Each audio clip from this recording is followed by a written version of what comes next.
Lunedì 28 luglio, San Nazario. È il 209 giorno dall'inizio dell'anno, ne mancano 156 al termine.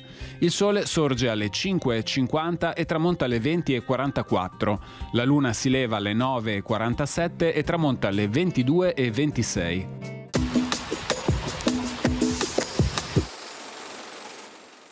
Sembra che in questo giorno sia rientrata a Venezia la trionfale spedizione comandata dal doge Pietro Orseolo II, che d'ora in avanti si dichiarerà anche Duca di Dalmazia.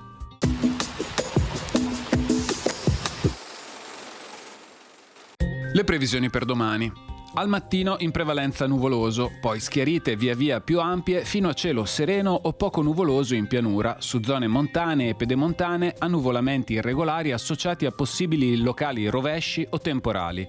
Temperature minime in calo in quota, stazionarie altrove. Massime in ripresa, in pianura localmente anche sensibile. In quota venti da nord inizialmente ancora tesi, in successiva attenuazione.